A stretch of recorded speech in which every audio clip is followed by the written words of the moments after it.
मेरे बाकी दो भाई, मैं हवाई जहाज में यात्रा कर रहा हूं। मेरे पास 3-3, 4-4 नई गाड़ियां हैं और मेरे भाई साइकिल के बाद स्कूटर या मोटरसाइकिल भी नहीं ले सके।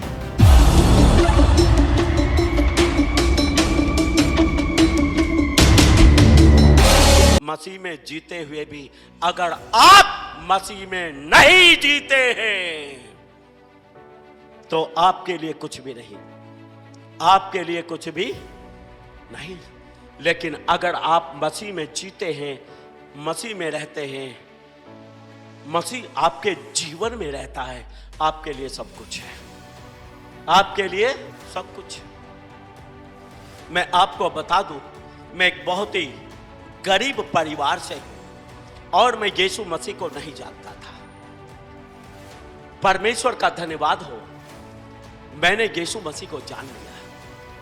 परमेश्वर का धन्यवाद हो, हर एक प्रकार की आशीष यीशु के साथ मेरी जिंदगी में आई। मेरे बाकी दो भाई, मैं हवाई जहाज में यात्रा कर रहा हूं। मेरे पास 3-3, 4-4 नई गाड़ियां हैं और मेरे भाई साइकिल के बाद स्कूटर या मोटरसाइकिल भी नहीं ले सके। सच्चाई बता रहा हूं, 40 साल की उम्र तक मेरा भाई साइकिल से मोटरसाइकिल तक भी नहीं आया।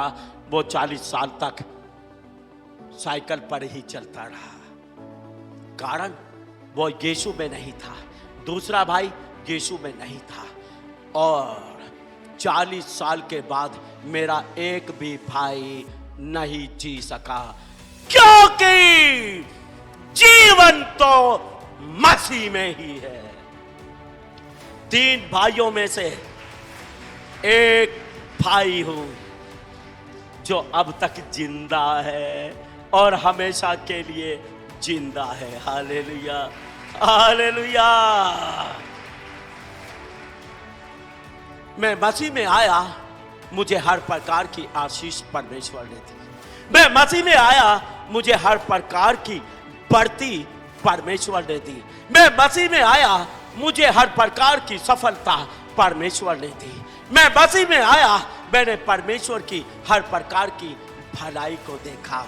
मैं मसीह में आया, मैंने परमेश्वर की क्षमा को प्राप्त किया। मैं मसीह में आया, मैंने परमेश्वर की कृपा को प्राप्त किया। मैं मसीह में आया, मैंने हर एक उस वस्तु को, हर एक आशीष को प्राप्त किया जो मेरे लिए आवश्यक थी। आमीन, आमीन।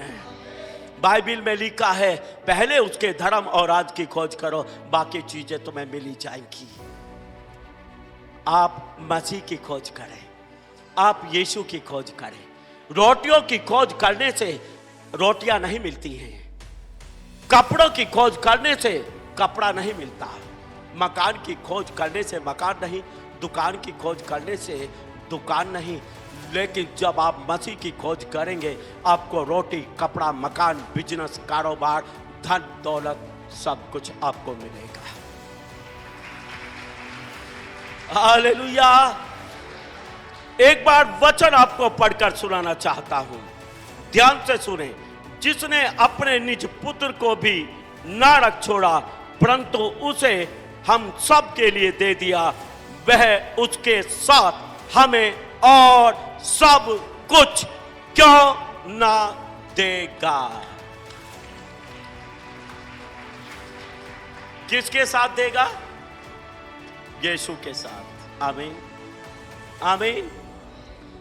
चले जाएंगे संडे में, काम निपटा ले सारे। संडे में अगर कोई काम नहीं, बेले हैं तो चर्च में आएंगे, अगर बेले नहीं तो अपना काम करेंगे। करते रहो काम, मसीह के बगैर कुछ भी नहीं। इस बात में तो सीरियस होना पड़ेगा, यीशु के बगैर कुछ भी नहीं। काम धंधे में कुछ नहीं, कारोबार में कुछ नहीं, नौकरी में कुछ नहीं, धन दौलत में, संपत्ति में कुछ भी नहीं। जो कुछ भी है वो मसीह में है। इसलिए मसीह को सबसे आगे रखें, मसीह में बने रहें। आमीन आमीन। क्योंकि लिखा है, यदि तुम मुझ में बने रहो, मैं तुम में बना रहूं, तो तुम बहुत सा फल लाओगे। मतलब तुम फलवंत होते जाओगे, तुम बढ़ते चले जाओगे। आमीन आमीन। मसीह को इम्पोर्टेंट समझो, मसीह को खास समझो, मसीह को बहुत जरूरी समझो, उसको अपने जीवन में ले लो। बाइबल बोलती है मसीह को पहन लो, मसीह को पहन लो। मतलब मसीह में ढक जाओ, मसीह में भरपूर हो जाओ, मसीह में जड़ पकड़ते जाओ, ताकि आप आशीषों पर आशीषें पाते चले जाओ। क्योंकि बोलता, जब उसने अपना इकलौता पुत्र मसीह ही आपके लिए दे दिया, तो उसके साथ वो आपको सब कुछ क्यों कर नहीं देगा, सब कुछ देगा। आमीन।